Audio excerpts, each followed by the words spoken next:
আপনারা জানেন অন্তর্বর্তীকালীন সরকার দায়িত্ব গ্রহণ করার পর থেকে ক্রীড়া ক্ষেত্রে কিছু পলিসি নিয়ে কাজ করছে, যার মধ্যে অন্যতম প্রধান হচ্ছে বিগত সময়ে বিভিন্ন সেক্টরকে যেভাবে ধ্বংস করা হয়েছে ঠিক একইভাবে ক্রীড়া ক্ষেত্রেও আমাদের ফেডারেশনগুলো এবং উপজেলা, জেলা এবং বিভাগীয় ক্রীড়া সংস্থাগুলো অনেকাংশেই রাজনৈতিকভাবে বেদখল হয়েছিল।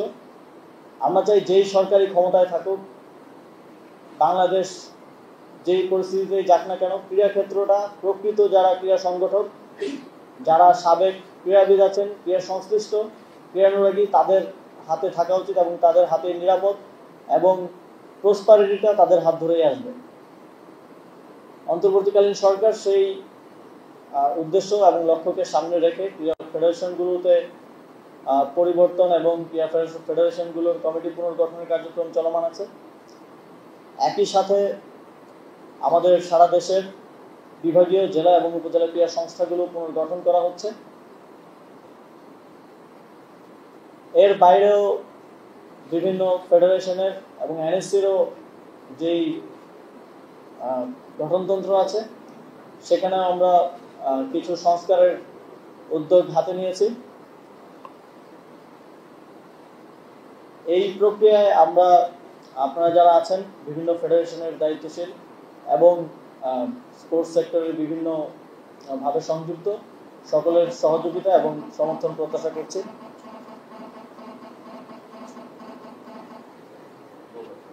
এছাড়াও অন্তর্বর্তীকালীন সরকার দায়িত্ব নেওয়ার পর অবকাঠামোগত উন্নয়নের দিকে নজর দিয়েছে।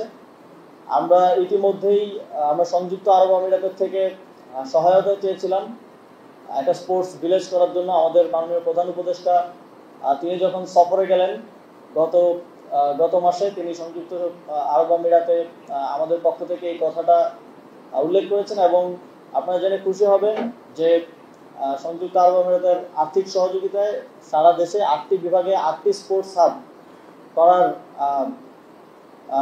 উদ্যোগ যুব ক্রীড়া মন্ত্রণালয় নিয়েছে।